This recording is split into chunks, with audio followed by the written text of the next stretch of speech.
When it comes to having a discussion about polygyny and whether or not you're interested, are you able to say, yeah, as a man, I am interested? Or if you change your mind and maybe you're practicing monogamy, or maybe you're single and you want to have more than one wife, and are you going to be at a sit down and let your potential wife know, or prospect of somebody you are interested in, that you're interested in polygyny? Or are you going to front?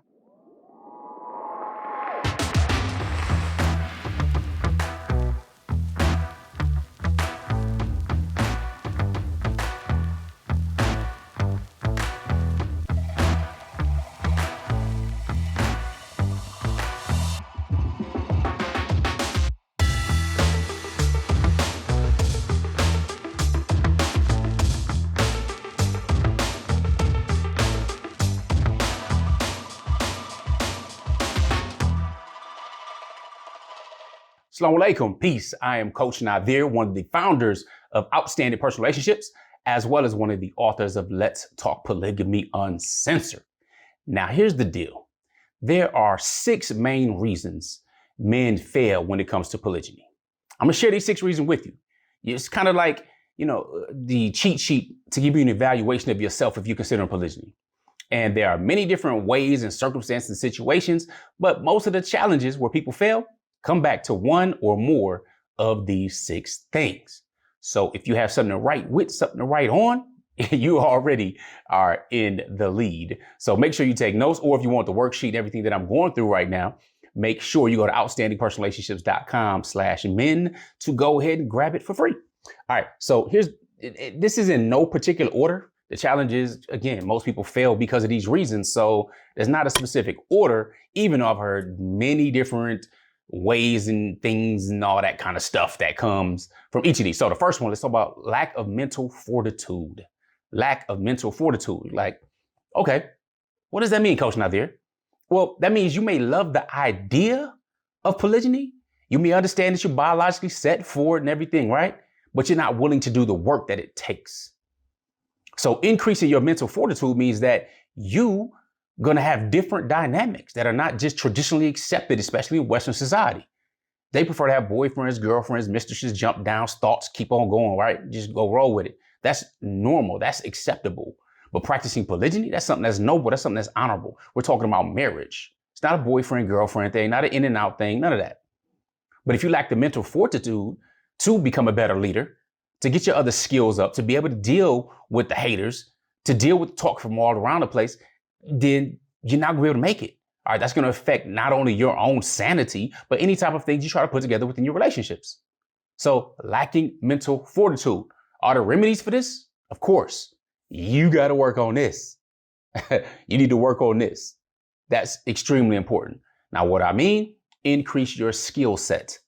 Increase your skill set. And I'm going to circle back around to it, but I'm going to talk about the other lacks also, because there's 5 more and I don't want this video to go that long. The second, lacking the ability to communicate well. Lacking the ability to communicate well.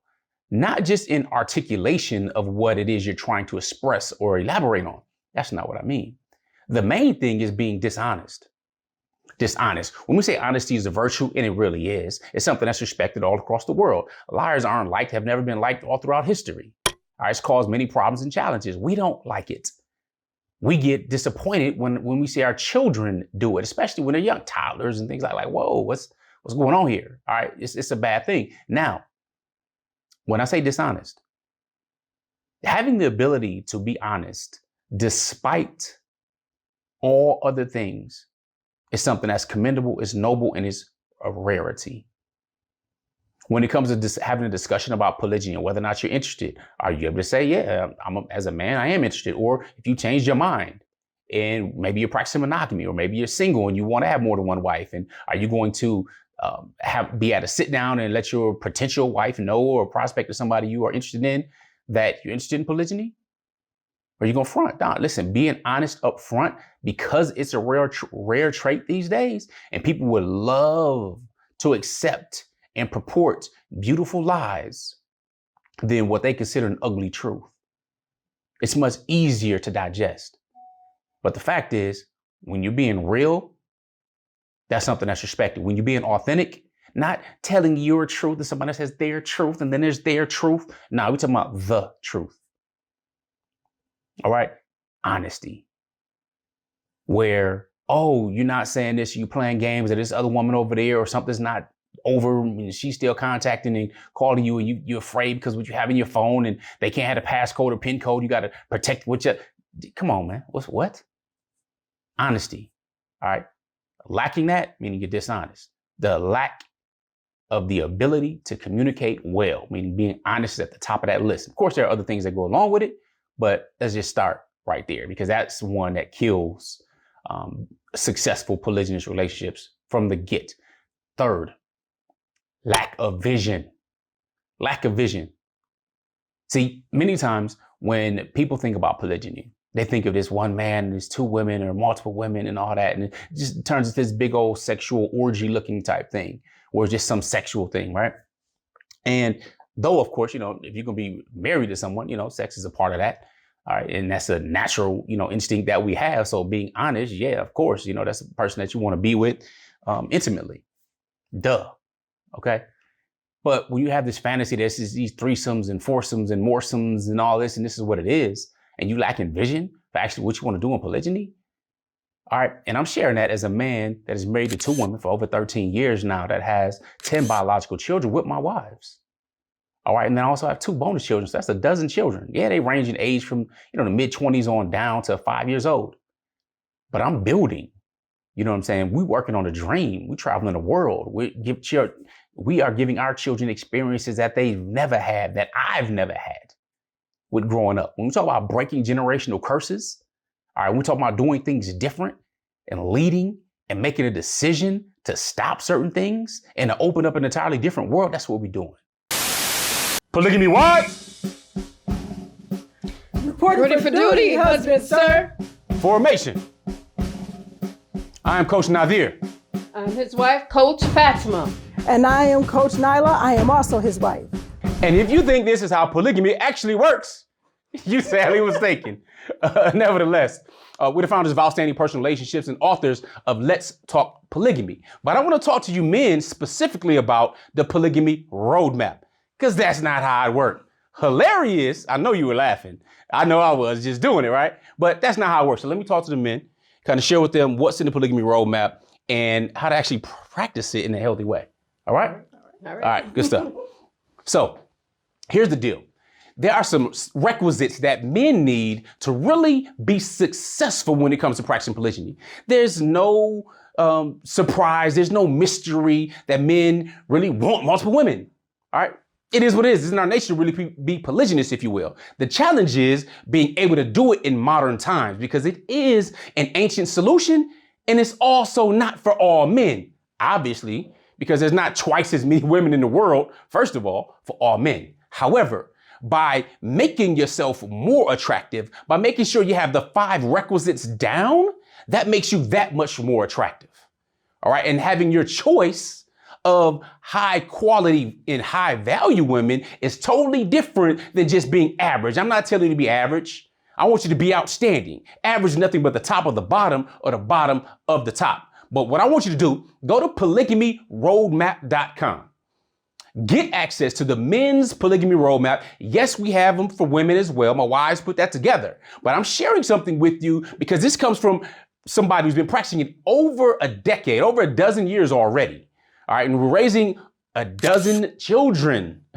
At the beginning, it was a problem, major problem, because we had to do trial and error and try to figure this out and use different skills and going back and forth. And, our year now doesn't look like our year 1, 2, 3, 4, or even year 5.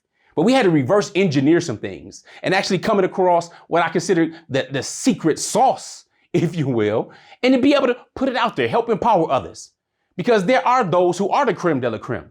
And this is not about cheating or trying to get other people do that all the time. You don't need polygyny for that. Polygyny is for a man's man, for somebody who wants to be twice the man, for somebody who wants to expand, not just talking about building family, not just talking about breaking generational curses, but stepping up to a higher level, accepting that responsibility, the leadership, and the arrows and all the hate that may come with it. Not because it's easy, but because it's worth it. So if you want to know these requisites and you want to measure yourself, get yourself a report card, you want to become more attractive, then go to polygamyroadmap.com, put these principles and these things in your life to minimally be more than twice the average. Because again, average is nothing but the top of the bottom and the bottom of the top. I'm Coach Nazir. I help men get their shift together. So if you're ready to get your shift together and step it up, get to the next level, polygamyroadmap.com. I look forward to hearing back from you on what you learned from it. Assalamu alaikum. Peace. But to have that vision takes a man of vision. So lacking that vision will not attract the type of women that are looking to build, that are looking to grow on a whole nother level. So lacking vision, you end up with thoughts and but now I'm not even going to go into that. So the next is lacking fiscal intelligence. Lacking fiscal intelligence. Yes, fiscal. Being fiscally unfit, meaning that you ain't got your money right. All right, or you're not at least striving, you're not ambitious, or you're not driven, and you're not an entrepreneur, you're not an investor, or maybe you're just in the E quadrant. You know what I'm saying? So many women, rightfully so, get a little concerned when now their husband wants another wife, but their husband, you're working like 60 hours a week. What time, what quality time are you going to have for multiple wives if that's what you're doing? Again, going to that vision now, maybe it might be you working 60 hours a week because you're headed toward a certain goal or setting a certain thing that you're setting. All right, but again, you need that vision, but being, lacking fiscal fitness, and you think that, okay, I'm gonna marry this wife, and this wife, they're gonna work, and they're gonna do these things. And look, I'm not of that ilk. Now, you can do it and set things up how you want, but I'm talking about those who usually are successful. Many men are successful in polygyny because they have traditional wives and they take on traditional gender roles, meaning they're the breadwinners. You're bringing in the money. Now, if you want to start some businesses with your wives or you invest together, something like that, I think that's much wiser than having traditional jobs, especially if you're talking about building and you have a family, you want children involved and stuff like that, because we want people to raise children that share our values. You're not going to find that in daycare centers or passed off to this relative and that relative, or you struggling over here, she's struggling. We all just going to struggle together, have struggle love and polygyny. Nah, it should be based on struggle love. All right. So lacking fiscal intelligence. Then we've got lacking discipline. Lacking discipline. Again, falling in love with the idea, but not putting in the work. I think it was Jim Rohn when I first heard the statement that discipline weighs ounces and regret weighs tons. Discipline weighs ounces and regret weighs tons. Ask the people who had their first heart attack, which is usually the first sign of having heart issues, is that heart attack, and only half of them make it. Well, they didn't know. It wasn't the first French fry and burger or, pork rib that you were sucking on that caused the problem. Maybe it was the 4,500th one. I don't know. It wasn't the first cigarette somebody just smoked and all of a sudden they fell over and died and got cancer. But maybe it was the 100,000th. I don't know. But success does leave clues. So discipline matters. Not having your head on a swivel when something that goes by that look like it just attracts you just by your biology as a man. All of a sudden you're looking over here and your eyes are just peering, you're not satisfied, you don't have a clear vision with where you want to go. Lacking self-discipline and lacking discipline from one area of life pours into other areas of your life. So if you're lacking it with financial, then you're probably lacking it with your physical health. You're lacking your physical health, probably spiritually. So your goals, you don't have any, serious goals or morals or noble values that are driving you. Lack of self-discipline, nobody likes that. None. That means you cannot be counted on. It means you lack the ability to even be described as reliable. Somebody can count on you. All of those things are important, especially in polygyny. Then, of course, there is lacking courage. This is really one of the big ones. And many brothers don't want to admit it. And I know why. I mean, you don't want to not be known as courageous. You know what I'm saying? As a man, and bravery, that's a masculine thing. We got to provide and protect, right? Well, here's the thing. What I mean by lacking courage is you got to right your wrongs. You do something wrong. You didn't get it right. Maybe you changed your mind. You weren't interested in polygyny, then you are interested in polygyny. You have to have this communication. Or, you got to have a conversation about this stuff. You're not trying to go and get married and then come with it later and things like that. I mean, I did that. I was lacking courage. I didn't know how to do this. I had other things in order, but this was one I was struggling with to begin with because I didn't want to hurt my initial wife's feelings and stuff like that and so on. I'm trying to see how this is going to work and everything. And then by doing that, then I was delaying the success of it. So I had to go through a whole bunch of stuff that now we don't, share or, we don't go and say, oh yeah, you can do it this way or do it this way. We share with you what the best practices are. We want you to keep your honesty. You want to keep the trust. You want to keep all these things in line in order to be successful at polygyny and still be respected as the man. Because again, that man has a lot on his shoulders. You have a serious responsibility that comes with it. Polygyny is marriage. This ain't some jump down, just, oh, go have, intimate relations with to, be PG rated. This ain't that. That's easy. You know what I'm saying? It's immoral. It's, spiritually wrong. Yeah, but it's easy. It's much easier to do that than to marry somebody. So when they just, oh, it's just for your lustful desires, understand that's just a knee-jerk response. But lacking courage can make it look that way. All right? So going back to mental fortitude, we have to recognize that we are in progress. We haven't made it, haven't achieved it, haven't got there yet. Even if you're already married in polygyny, there's still work to do. There's growth to be had. So demonstrate your leadership by becoming better. So I'm going to ask you, man to man, what are the next 5 books that you plan to read this year, this month, even this week? What are the last 5 books you read? That's 10. You should be, if you get one good idea from each of those, you should have 10 good ideas that should positively impact your life. But what are the last 5?